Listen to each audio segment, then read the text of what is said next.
GTU માં જે example પૂછાઈ ગયો કયો છે 3/12/2019 ક્વેશ્ચન નંબર 4C બરાબર હવે આમાં શું કીધું છે પહેલા રકમ ધ્યાનથી વાંચો રકમ શું કહે છે રકમ ખબર ના પડે ક્વેશ્ચન ખબર ના પડે તો આગળ ના જવાય અત્યાર સુધી જે બી એનર્જી બેલેન્સના જે બી એક્ઝામ્પલ કર્યા એમાં તમને ડાયરેક્ટ મોલ્સ ગિવન હતા કે ભાઈ આટલા મોલ્સ સ્પીડ જાય છે આટલા મોલ્સ મીન્સ રિએક્ટન્ટ છે આટલા મોલ્સ પ્રોડક્ટ છે એમાં ડાયરેક્ટ આપણે કમ્પેરિઝન કરી શકતા હતા આમાં એવું નથી આવ્યું આમાં શું કીધું છે pure CO is burn with 100% excess air એટલે પ્યોર CO જાય છે 100% એક્સિસ એર સાથે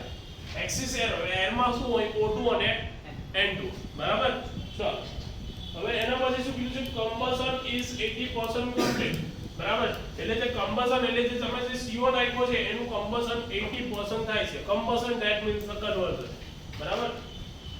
the reactants are at 373 Kelvin and products are at 573 Kelvin એટલે reactant જે છે એ 373 કેલ્વિન છે અને પ્રોડક્ટ જે છે એ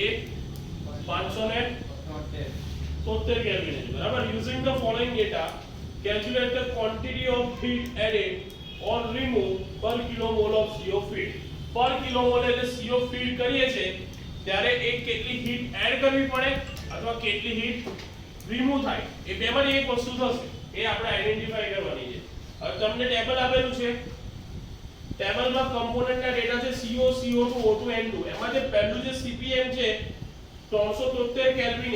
એમાં જે વચ્ચે CO2 માં જે ડેશ આપ્યો છે એ ધેટ મીન્સ CO2 પ્રોડ્યુસ થાય છે એટલે રિએક્ટર માં ના હોય એટલે તેની વેલ્યુ કેવી થઈ જશે 0 CPM 573 થી 298 30.61 43.777 એ બધું તમને આપ્યું છે એ બાજુના જે ડેટા છે એ કોના છે પ્રોડક્ટના બરાબર ચલો હવે બીજો બે ડેટા આપ્યા છે ડેલ્ટા HFCO અને delta HFCO2 CO that means carbon monoxide ફોર્મેશનના ડેટા આપ્યા છે અને CO2 એટલે કાર્બન ડાયોક્સાઇડ બરાબર એ ફોર્મેશન બે ફોર્મેશનના ડેટા આપ્યા છે હવે એને કઈ રીતે થાય બેસિસ અહીંયા તમને કહી દીધું છે પર કિલોમોલ CO ફીટ પર કિલોમોલ એટલે 1 kilomole of CO feed બરાબર રિએક્શન મળે એવાની CO પ્લસ O2 હવે અમુક લેવલ તો O2 કાઢીએ ભાઈ તમે એર નાખો તો એમાં O2 આવે એટલે કાર્બન મોનોક્સાઇડ O2 સાથે પ્રક્રિયા કરે એટલે CO2 બનાવે ફિક્સ છે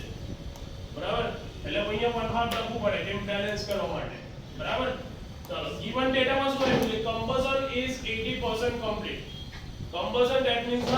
conversion બરાબર તો conversion of CO percentage conversion of CO is equal to CO reacted upon CO feed ગુણ્યા 100 બરાબર આપણે આગળના ચેપ્ટર્સમાં જોઈએ આનું ઇક્વેશન કન્વર્ઝન તો કન્વર્ઝન 80% છે CO reacted શોધવાના છે અને 1 CO feed into multiply with 100 તો CO reacted કેટલા થશે 0.8 કિલો મોલ બરાબર એટલે તમે 1 કિલોમોલ ફીડ કરેલા એમાંથી 0.8 કિલોમોલ યુઝ થઈ ગયા તમારું રિએક્ટેડ કેટલા રહેશે 0.2 રહેશે એટલે આ વસ્તુ તમે આની નીચે પણ લખી શકો છો તો પહેલા CO નું બધું બતાવી દો બરાબર ચાલો ત્યાર પછી O2 ની વાત પડી ગઈ CO માં ખબર એક નાખીએ છે 0.8 યુઝ થઈ જાય બાકી કેટલા રહે 0.2 1 kilomole of CO feed is equal to 1/2 kilomole of O2 theoretical requirement હવે એટલે મીન્સ એક જાય છે તો આ 1 હાફ જાય છે ને તો એક ફીડ કરીએ તો O2 કેટલા ફીડ થશે 0.5 તો જ્યારે તમે પદ બનાવીને લખો રિએક્શન માંથી પદ બનાવીને લખો તો એનો મીનિંગ એ O2 theoretical કહેવાય તો O2 theoretical requirement is equal to 0.5 kilo mole હવે percentage એક્સિસ તમને એર given છે તો એર માં O2 ને N2 બંને હોય તો N2 કોઈ જે રિએક્શન માં ભાગ લે N2 is inert gas so percentage excess air is equal to percentage excess O2 is equal to 100%. So O2 in air supply is equal to O2 theoretical requirement bracket 1 plus percentage excess air upon O2 divided by 100 bracket over બરાબર O2 theoretical કેટલું છે 0.5 1 plus 100 by બરાબર અમુક public આ 100 by 100 ને cancel out કરીને 0 લખી દેતો બરાબર એવું થાય નહીં ભાઈ 100 by 100 એટલે 1 1 plus 1 2 into 0.5 એટલે 1 કિલોમોલ એટલે O2 in air supply એટલે તમે એર નાખો છો એમાં O2 કેટલા જશે 1 હવે અહીંયા આપણને ટોટલ એર ખબર નથી તો નાઇટ્રોજન નું ફાઇન્ડ નહીં કરી શકીએ આપણને ખાલી એર જાય છે પણ એર માં ખાલી O2 નું ખબર છે હવે હવે આપણે નાઇટ્રોજન તો નાખવું પડે ને કેમ કે એર જાય છે તો નાઇટ્રોજન તો શોધવું જ પડશે તો કેવી રીતે શોધાય 21 કિલોમોલ of O2 in air supply આપણે સ્ટાન્ડર્ડાઇઝ શું છે 100 કિલોમોલ માં 21 કિલોમોલ O2 અને 79 કિલોમોલ nitrogen 21 kilomole of O2 in air supply is equal to 79 kilomole of N2 in air supply. तो 1 kilomole આપણે air supply કરીએ O2 in air supply કરીએ તો નાઇટ્રોજન કેટલું તો 79 divided by 21 કેટલા થશે 3.76 kilomole. હવે 1 kilomole of CO reacted હવે પદ મૂકવાનું આપણે હવે O2 કેટલા રિએક્ટ થયા છે 1 kilomole of આની આગળ કશું નથી એટલે 1 kilomole of CO reacted is equal to 0.5 kilomole of O2 reacted બરાબર તો CO કેટલા રિએક્ટ થાય છે 0.8 તો 0.8 kilomole of CO reacted તો O2 કેટલા તો O2 કેટલા થશે હવે નાખેલા કેટલા વપરાય કેટલા 0.4 તો બાકી કેટલા રહેશે 0.6 પડી ગયો બસ ચલો હવે 1 kilomole of CO reacted હવે પ્રોડ્યુસ કેટલા થાય છે તે શોધો 1 kilomole of CO reacted is equal to 1 kilomole of CO2 આ રિએક્ટ થાય તો જ આ પ્રોડ્યુસ થાય એટલે આનું રિએક્ટ લેવાનું એટલે 1 kilomole of CO reacted is equal to 1 kilomole of CO2 produced તો 0.8 kilomole of CO reacted is equal to કેટલા બરાબર તો કેટલા થશે 0.80 બરાબર એટલે CO2 પ્રોડ્યુસ 0.80 kilomole થશે બરાબર હવે નાઇટ્રોજન તો જેટલા નાખે એટલા જ બહાર નીકળશે એટલે લખી દેવાનું nitrogen in air supply is equal to nitrogen living in the stream 3.76 kilomole હવે આ તો મેં તમને એ સમજાવી દીધું હવે રિએક્ટન્ટ સ્ટ્રીમ ની વાત તમારે એ શોધવાનું રિએક્ટ પહેલા તો તમારે એ calculate quantity of heat add or remove એટલે હીટ કાં તો એડ કરવી પડે કાં તો રિમૂવ થાય એ તમારે શોધવાનું પણ એ ક્યારે મળે જ્યારે રિએક્ટન્ટ ની એન્થાલ્પી અને પ્રોડક્ટ ની એન્થાલ્પી બંને તમારી પાસે હોય તો તમને આન્સર મળે તો આપણે પહેલા રિએક્ટન્ટ ની સ્ટ્રીમ ની એન્થાલ્પી શોધીએ તો રિએક્ટર માં શું જાય છે CO જાય છે O2 જાય છે અને N2 જાય છે CO કેટલા જાય છે 1 કિલોમોલ O2 કેટલા જાય છે 1 કિલોમોલ N2 કેટલા જાય છે અહીંયા લખી દીધું કેટલા ટેમ્પરેચરે જાય છે એ તમને રકમમાં ગિવન છે ચાલો હવે ડેલ્ટા H1 ને શું કહેવાય enthalpy of reactant stream at 373 Kelvin over 298 એટલે 298 એટલે સ્ટાન્ડર્ડાઇઝ આપણે 298 કેલ્વિન રૂમ ટેમ્પરેચર 298 કેલ્વિન હોય તો 298 થી કેટલું જાય છે 373 રિએક્ટન્ટ તો અહીંયા એક CO કેટલા કિલોમોલ જાય છે 1 તો 1 into આ વેલ્યુ તમને આપેલી છે રકમમાં CPM ની બરાબર એટલે CO ની કેટલી વેલ્યુ આપેલી છે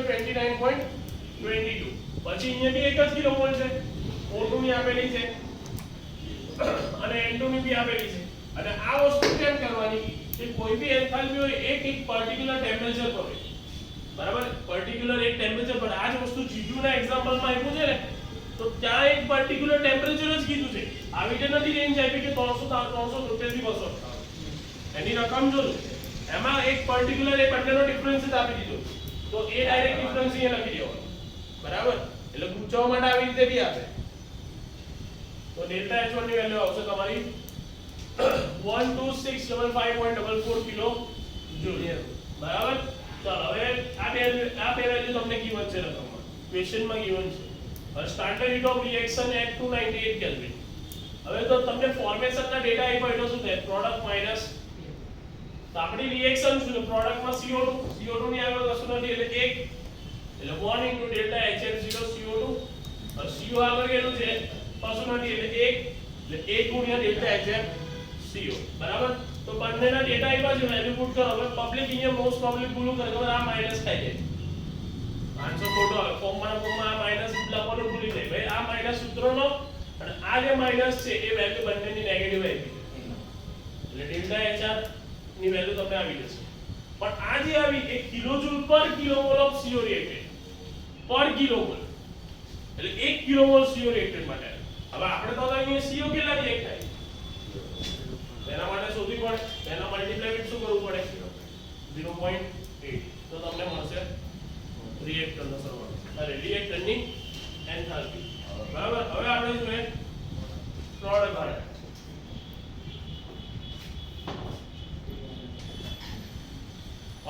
પ્રોડક્ટ સ્ટ્રીમ નું જોઈએ તો જો એ પ્રોડક્ટ માં શું નીકળશે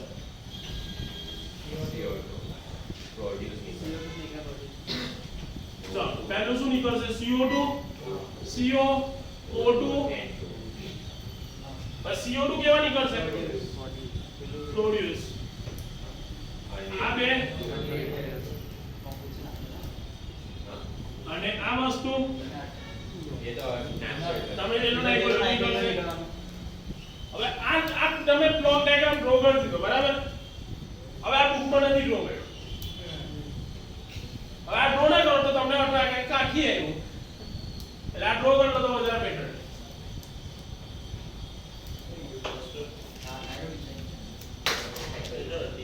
મારો માટે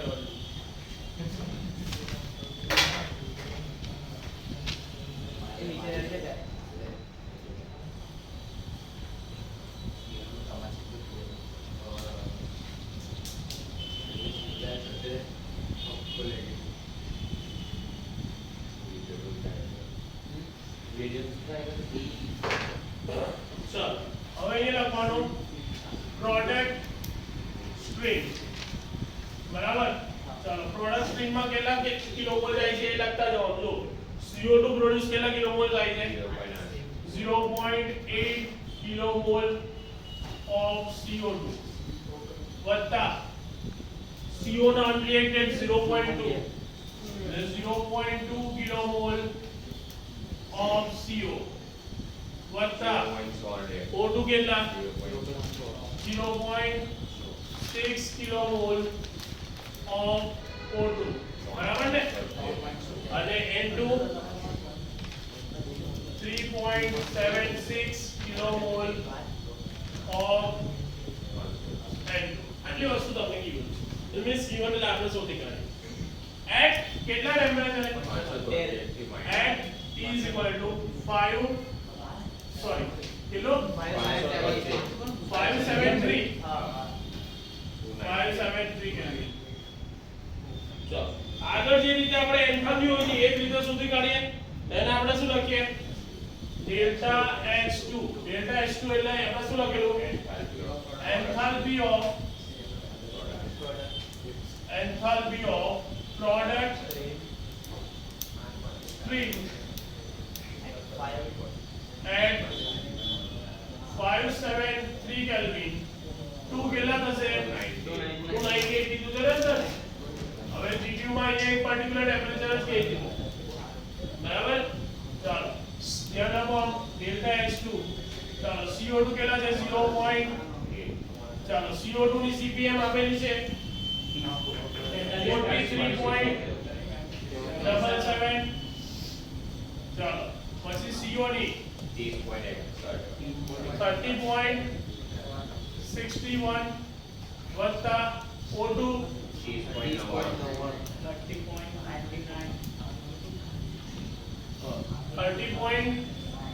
0.6 into 30.99 વત્તા 3.76 into 29.66 જો એમાં કઈ ફરક બી નથી એના પોઈન્ટમાં nitrogen as a inert CP માંથી કોઈ બહુ કઈ ખાસ ફરક નહીં પડે અહીંયા શું હશે 573 minus 298 કરો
43.77 હા 0.2 હા બરાબર છે 30.61 બ્રેકેટ 0.6 ગુણ્યા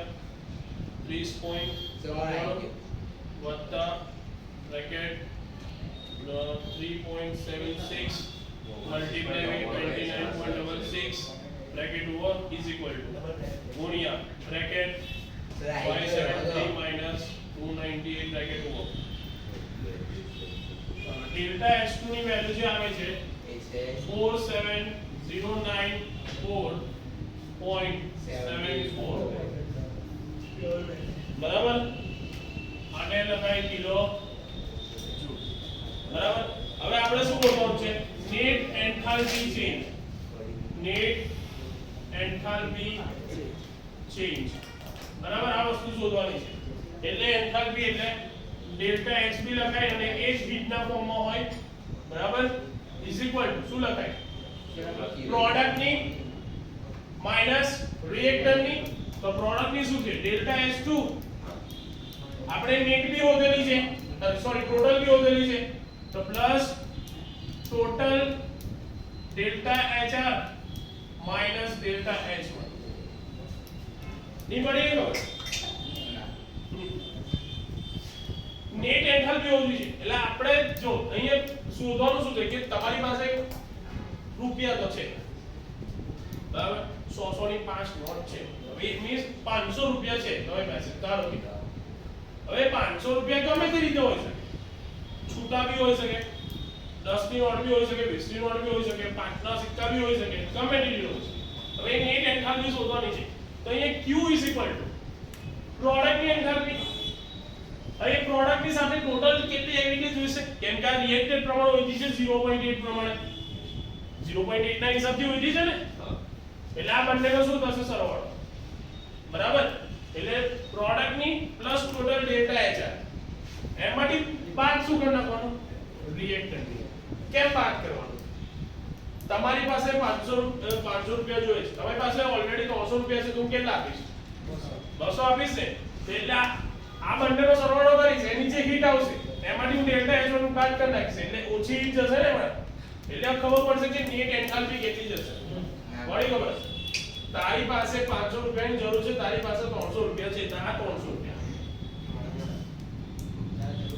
બરાબર જરૂર કેટલા છે 500 ની છે તો 500 વાળી 300 બાદ કરી નાખીશ સોરી આ 300 રૂપિયા આયા ડેલ્ટા h1 તો તારે કેટલા જોઈશે 200 જોઈશે ને એટલે તારે હીટ કેટલાની જરૂર છે નેટ હીટ આ બંનેનો સરવાળો કર હવે નેટ હીટ હવે તારી પાસે ઓલરેડી છે રિએક્ટર નાખશે આ રિએક્ટર નું રિએક્ટરમાં નાખશે આ રિએક્ટરમાં બરાબર તારે અંદર હીટ જનરેટ થશે ને એટલે એટલી ઓછી હીટ નાખીશું ને આપણે પડી ખબર નહીં પડી ચાલો તો ડેલ્ટા h2 ની value 47094.74 plus total delta hr -226392